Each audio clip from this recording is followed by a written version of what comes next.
Amara lay in bed, her eyes wide open. The room was quiet, but her heart was loud. She was waiting to hear the voice again. The moonlight made the shadows in the room look alive, and fear kept her frozen. What if the voice didn't come back? What if it did? In a lively village, there lived a kind woman named Amara. She was so happy because today, she was marrying Charles. Everyone was smiling and laughing. The women sang beautiful songs, and children giggled and played. Amara had dreamed of her wedding day for a long time. She hoped Charles would take good care of her. Charles looked at Amara with a little smile. She thought he would be a nice husband. But when the party was over, Charles changed. He got very quiet, and his face looked serious. He took her hand and led her to their new home. He held her hand tightly, almost too tight. Amara felt a little strange, but she thought, maybe he's just nervous too. That night, Amara felt lonely and quiet. She tried to ask Charles some questions, but he didn't answer. He just looked at her without saying a word. Amara felt confused and a bit sad. The next morning, she tried again to talk to Charles. She thought he needed some time to be happy. Days went by, but Charles was still very serious. He told her when to speak and how to laugh. Amara didn't understand why Charles was so strict. She thought he would be gentle and kind. When she cooked food, Charles watched her closely. He always looked like he didn't like her cooking. One day, she made his favorite stew. She hoped it would make him smile. But Charles took one bite, then pushed the bowl away. "Didn't your mother teach you how to cook?" he said. Amara felt a little hurt, but she smiled and stayed quiet. She thought, maybe he'll be nicer tomorrow. Each day, Charles told Amara things she should do. He told her when to talk, where to sit, and even how to look at him. If she laughed too loudly, he told her, a good wife should be quiet. One evening, Amara dropped a plate by mistake. It fell on the floor and broke into pieces. Charles looked at her with a hard, angry face. "Are you ungraceful?" he asked quietly. Amara said she was sorry, but Charles held her arm very tightly. "You're my wife," he said, in a cold voice. Amara felt a little scared. She wondered if this was how her life would always be. She tried to be the perfect wife. She cleaned the house and cooked food just as he liked. One morning, Amara went outside to gather vegetables. She walked around the garden, picking fresh greens. Then she noticed something strange. Tied to a tree was a small clay doll with red eyes. The doll had a necklace made of dried leaves. Amara had never seen a doll like that before. The doll looked like the ones from village stories. The stories were about magic and strange things. Amara felt a chill run through her. She looked around, but no one else was there. She shook her head and thought, it's just a doll. Maybe it means nothing. She tried to ignore the doll, but it stayed in her mind. She thought about it as she did her chores. The next day, Amara noticed more strange things. Her favorite cooking pot wasn't where she left it. Her clothes were folded differently, like someone else had touched them. She felt a bit uneasy. One night, as she was getting ready to sleep, she heard a whisper. The soft voice said, "Be careful, Amara." Amara's heart started to beat faster. She looked around, but no one was there. The voice made her feel scared. She wondered if someone was playing a trick on her. That night, she decided to tell Charles. She said, "I think someone is trying to scare me." But Charles just laughed, a mean and mocking laugh. "You're just being silly," he said. "There's nothing here that can hurt you, unless you give it a reason," Charles added with a strange smile. Amara felt a shiver run down her back. She knew she wouldn't find comfort from him. After that, Amara felt like something was always watching her. Every creak and sound made her jump. She felt like the shadows in the house were hiding secrets. She tried to ignore her fear. One evening, as she was cooking, her hand slipped, and she spilled hot stew on the floor. Charles walked into the kitchen, and his face was angry. "What is this mess?" he shouted. Amara quickly tried to clean it up, saying she was sorry. But Charles grabbed her arm again, hard. "You are ungraceful," he said. "Do you think I married a child?" His words made her feel small. When he left the room, she felt like she couldn't breathe. She sank to the floor, tears in her eyes. Amara knew she couldn't cry out loud. She wiped her tears and kept going, but her heart felt heavy. The next day, she went to the river to fetch water. She hoped the fresh air would calm her mind. At the river, an old woman appeared. The woman had kind eyes and a serious look on her face. "You are Charles's new wife, aren't you?" the woman asked softly. Amara nodded. "Be careful, child," the woman said. "Charles is not what he seems. He carries darkness with him." Amara's heart started to race. She felt afraid but didn't understand what the woman meant. "What do you mean?" Amara asked, but the woman only shook her head. She walked back into the trees. When Amara returned home, Charles was waiting for her. His face looked angry and suspicious. "Where have you been?" he asked, his voice sounding sharp. Amara felt her hands start to shake. "I was just at the river, getting water," she replied, trying to sound calm. Charles stared at her for a long moment. Then he said, "Good. You belong here, Amara. Don't forget that." Amara felt scared but forced a small smile. She knew she couldn't tell him about the woman's warning. That night, Amara lay in bed, wide awake. She kept thinking about what the woman had said. The words repeated in her mind, "Charles carries darkness with him." She felt a chill inside. As the first light of morning came, Amara heard a strange noise outside. It was a soft, tapping sound. Curiosity pulled her to the window. She looked out, and her heart stopped.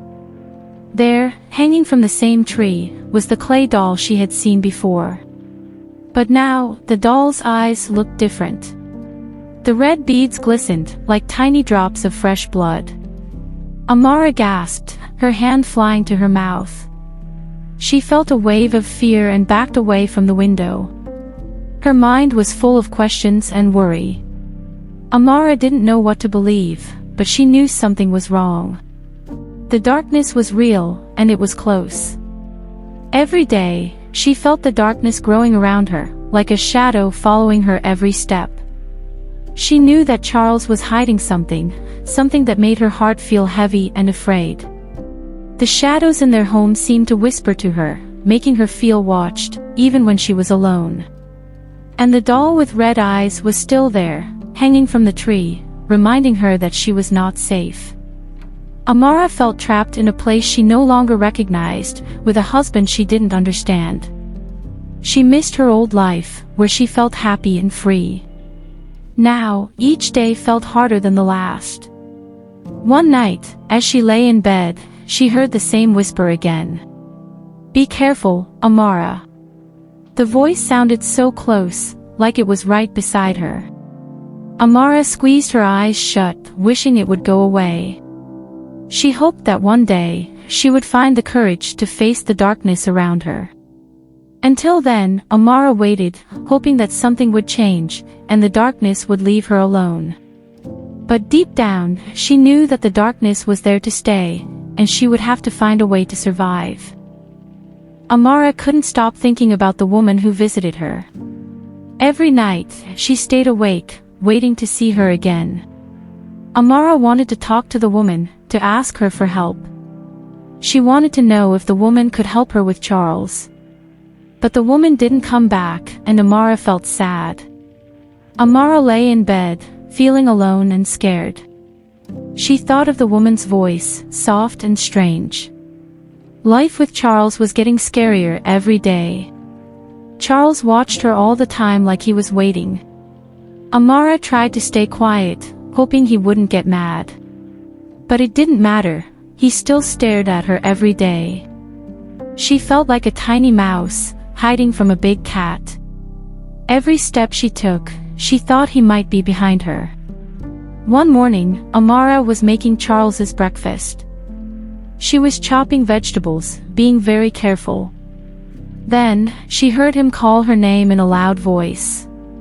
She felt her hands shake and put down the pot quickly. She wiped her hands and went to him. "Yes, Charles." Charles was looking out the window, not looking happy. "Where were you last night?" he asked in a low voice. Amara's heart beat fast. She hadn't gone anywhere. "I was here, Charles," she whispered. "I didn't go anywhere." Charles looked at her like he didn't believe her. He tilted his head, his eyes narrow and cold. "Are you sure?" he asked coldly. "I thought I heard footsteps." She took a deep breath, trying to stay calm. "I didn't leave, Charles." "I promise," she said. He kept staring at her with that dark, hard look. Then he nodded slowly but didn't look happy. "Good," he said finally. "You belong here, with me." She felt relieved as he turned away from her. But his words made her feel scared inside. That evening, she found a strange mark on the floor. It looked like a footprint, but it wasn't hers. She touched the mark with her fingers, feeling a chill. Was the woman here? Did she imagine her? Amara knelt down, staring at the mark closely. She felt her heart race, thinking about the woman. When Charles entered the room, she covered the mark. She prayed he wouldn't notice anything strange. He looked around the room, his eyes stopping on her. Then he sat down, still watching her for a moment. She stood there, feeling very tense, waiting. Then he waved his hand, letting her leave the room. Amara walked slowly out, her heart thumping hard. That night, Amara couldn't sleep at all. She lay there, listening to the quiet, feeling scared. Hours passed, and she started to feel sleepy. Then she heard it, a soft creak on the floor. Her heart raced, and she held her breath. She was afraid to move, just listening quietly.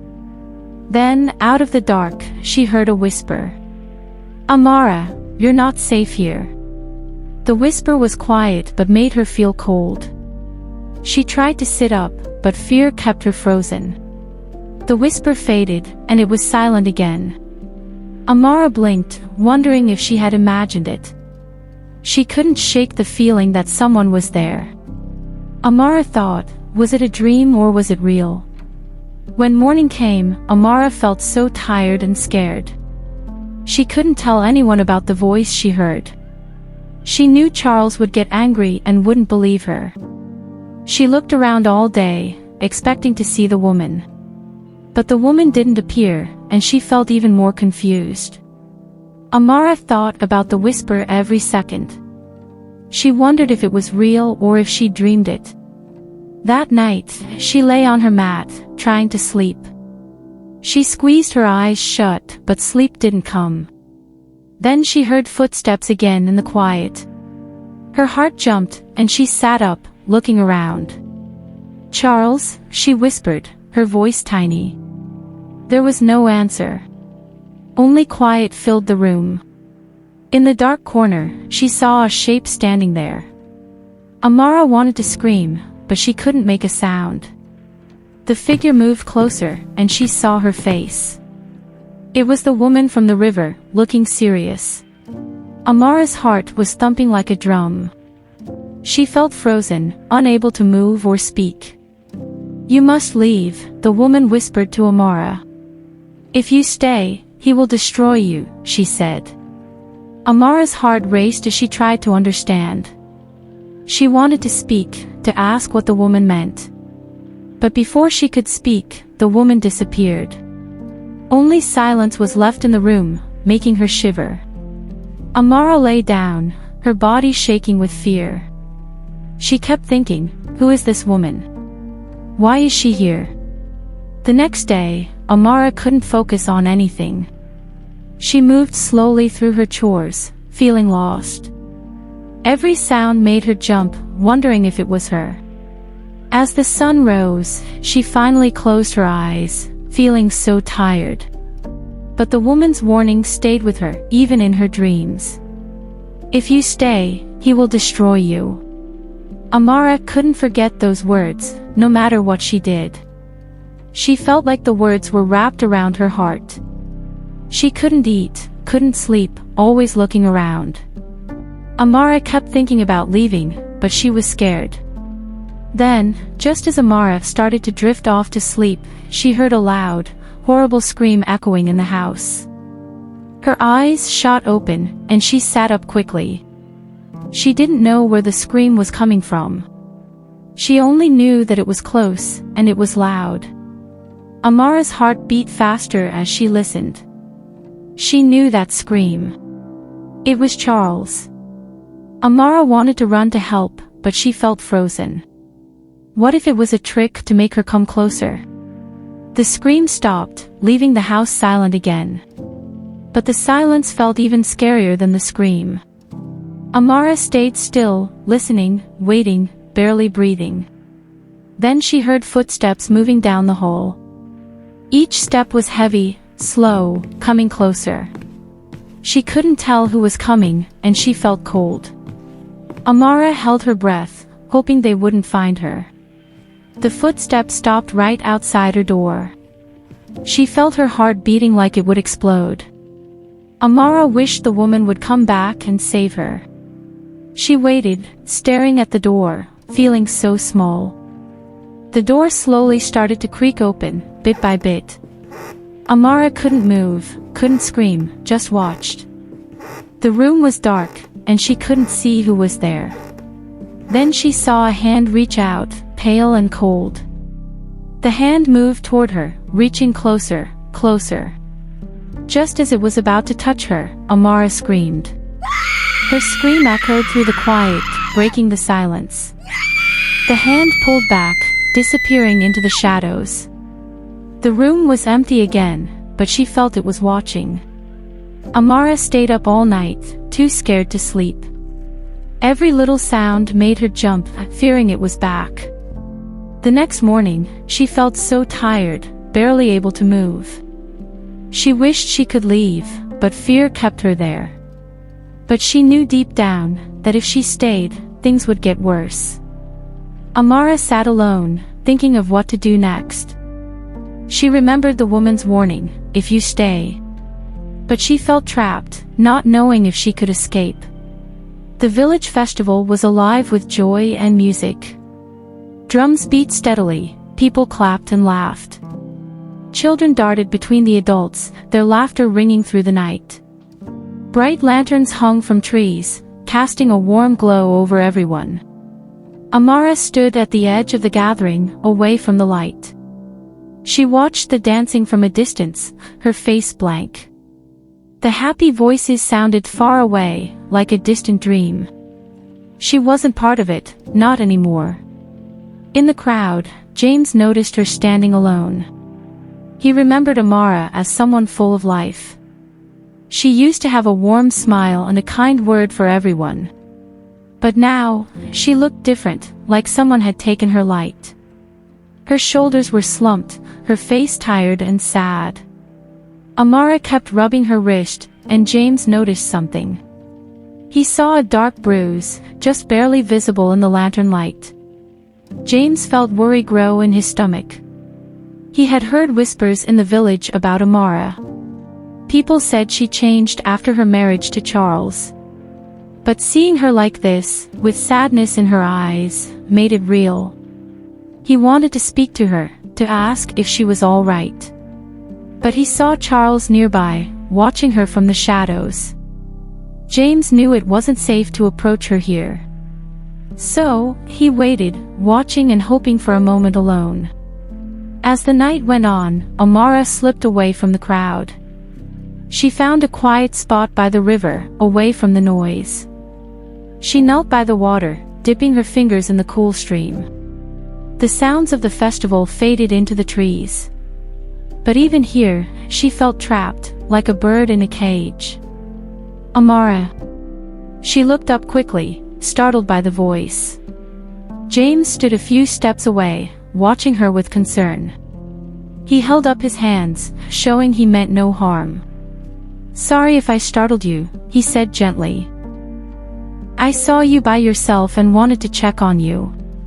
Amara looked away, her heart racing. She wasn't used to anyone asking if she was okay. She had learned to keep her pain hidden, to stay silent. But James's voice was gentle and kind. It made her feel something she hadn't felt in a long time. James moved closer but kept a respectful distance. His gaze fell to her wrist, where the bruise was clear. He felt a surge of anger but kept his voice calm. "Amara," he said quietly, "is everything okay?" She swallowed, her throat tight, not sure what to say. She wanted to lie, to say she was fine. But the words felt heavy and false. She glanced at him, her eyes wide and uncertain. I'm fine," she murmured, her voice barely a whisper. James shook his head, his face filled with worry. "You don't look fine, Amara," he said softly. "You look tired and sad." She lowered her gaze, feeling tears prick her eyes. She had been strong for so long, but his kindness made her weak. "Charles, he doesn't like it when I talk to people," she whispered. He doesn't want anyone asking questions." James's face grew serious, filled with quiet anger. He took a deep breath, trying to stay calm. "Amara," he said gently, "if you're in trouble, you don't have to stay silent. There are people who care about you." She looked at him, her eyes filled with fear and longing. She wanted to tell him everything, to pour out her pain. But fear held her back, like a chain around her heart. "Charles would be angry," she whispered, her voice trembling. He'd make me pay if he knew I spoke to you." James's expression softened, and he nodded slowly. "I understand. But you don't have to face this alone. If you need help, I'll be here for you, no matter what." They fell silent, the sound of the river flowing softly. Amara felt a glimmer of something new, hope. James's words were like a small light in her darkness. He was reminding her that she wasn't completely alone. She took a shaky breath, gathering her courage. "Charles, he doesn't like it when I make mistakes," she whispered. He gets angry, and..." She trailed off, looking down at her bruised wrist. James's face grew darker with understanding. He clenched his hands but kept his voice gentle. "No one should live in fear, Amara," he said softly. "You deserve to feel safe." A tear slipped down her cheek, and she wiped it away quickly. She didn't want to seem weak, didn't want anyone to see her pain. But James's kindness made it hard to keep her walls up. Suddenly, they heard footsteps in the distance. They both froze, their eyes wide with fear. Amara quickly stood, her heart pounding in her chest. "I have to go," she whispered, panic filling her voice. "If he sees me..." James nodded, his voice urgent but calm. "Go. But remember, Amara, you're not alone. If you ever need help, I'll be here." Amara gave him a small, grateful nod, then slipped into the shadows. She moved quickly back toward the village, her heart racing. Fear and hope twisted inside her, like two voices in her head. She had taken a risk tonight, had shared a piece of her truth. Now, part of her feared what might come of it. As she approached her home, she looked around. She hoped Charles hadn't noticed her absence. But as she entered, she saw him standing by the door. His face was hidden in shadow, but his eyes looked cold. "Where have you been?" he asked, his voice sharp. Amara felt her stomach twist with fear. She forced herself to stay calm, to lie. I was just by the river, taking a moment to breathe." Charles stepped closer, his gaze hard and piercing. "You shouldn't be wandering around alone, Amara. It's not respectable." She nodded, lowering her gaze. "I'm sorry." He watched her for a moment, his face unreadable. Then, without a word, he turned and walked away. She stood there, her heart pounding with relief and fear. As she lay in bed that night, she thought about James's words. For the first time, she allowed herself to imagine freedom. She imagined a life beyond Charles's anger, beyond this pain. It was a small hope, but it filled her dreams with something new. But just as she was drifting off, she heard a whisper. "Amara, you're running out of time." Her eyes snapped open, her body tensing in fear. She looked around the room, but it was empty. Yet the voice echoed in her mind, haunting her. It felt like a warning, a dark shadow in her thoughts. As dawn broke, she lay awake, staring at the ceiling. The world outside was waking up, bright and fresh. But inside, she felt trapped, like a bird in a cage. She wondered if she'd ever escape, if she'd ever feel safe. Her heart longed for freedom, for a life without fear. But Charles's shadow loomed, keeping her chained in silence. In the days following the festival, Amara could feel a shift inside her, a small flame that refused to go out. James's words had sparked something deep within her, giving her hope she hadn't allowed herself to feel in a long time. His promise lingered in her mind, giving her the courage to imagine a life beyond Charles's control. James was one of the wealthiest men in the village, known for his generosity and wisdom. Many respected him, and his influence reached far. But that also meant their connection needed to stay secret. That if anyone found out he was helping her, it would bring a scandal and, worse, a wrath from Charles that could destroy them both. The weight of these risks hung over Amara each day, but so did the hope. She began to watch for small chances to speak to James in private, cautious and alert. She knew Charles was watching, his eyes sharp with suspicion. Each day, his questions grew more pointed, his tone more dangerous. One afternoon, Amara overheard two village women talking nearby as she collected water. Their voices were low, but she caught her name, followed by quiet, cautious words. "She never looks happy," one woman whispered. "Always so tired, so sad. And did you see her wrist the other day?" The other woman murmured in agreement. "I've heard things, that Charles is not as kind as he appears." Amara's heart pounded. She had tried so hard to hide her pain, to keep her life hidden, but people were starting to notice, and if Charles heard these rumors, he would surely grow even more suspicious. Her fears were confirmed that evening. As she entered the house, Charles was waiting for her, his face dark and unforgiving. He approached her slowly, his voice low and cold. "Amara," he said, "I've heard people talking. They say you look unhappy, weak. You're making a fool of me." Amara's hands shook, but she forced herself to look calm. I'm just tired," she whispered. "I've been working hard." He moved closer, his gaze piercing. "Are you lying to me? Have you been talking to people, telling them lies about me?" She shook her head quickly, her voice steady despite her fear. "No, Charles. I haven't spoken to anyone." He studied her, his face hard and untrusting. "If I ever find out that you're lying," he hissed, if I find out you're planning something.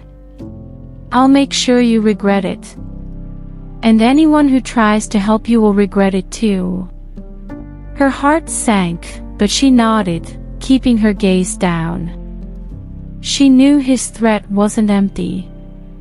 Charles wouldn't hesitate to hurt anyone who interfered. The fear clung to her, but so did the small spark of rebellion that James had ignited. A few days later, Amara saw James near the river. He gave her a slight nod, a silent signal that it was safe to talk. She approached cautiously, her heart pounding, knowing they had to be careful. "James," she whispered, her voice filled with desperation. I want to leave, but I'm afraid. Charles is watching me, and the village is talking."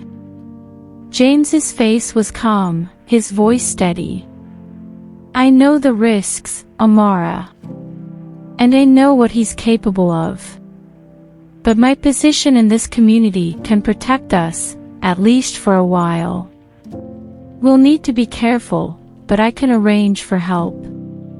She looked at him, her heart torn between fear and hope. "But what if he finds us? What if he comes after you?" James's gaze was steady, filled with quiet strength. "I'm prepared, Amara. My wealth and connections reach beyond this village. We can travel through hidden paths, staying with trusted friends. But you have to be ready. The longer we wait, the more dangerous it becomes." Amara took a deep breath, his words filling her with both hope and dread. She whispered, "I don't want anyone to get hurt because of me." James placed a comforting hand on her shoulder. "You deserve freedom and safety, Amara. And as for me, I know the risks, and I'm willing to face them." They heard voices approaching, and both of them tensed. James gave her a final, reassuring nod before slipping away into the trees, leaving her alone. She quickly gathered her water and returned to the compound, her mind racing with thoughts of escape. That night, as she lay in bed, Amara thought of the life James had described. The idea of freedom, of living without fear, filled her with a sense of purpose. She knew it would be dangerous, but the thought of staying, of living under Charles's control forever, was unbearable. In the darkness, she heard the whisper again, soft but insistent. "Amara, your time is running out." Her eyes snapped open, her heart racing. The warning filled her with a sense of urgency, a reminder that waiting would only make things worse. She had to act soon.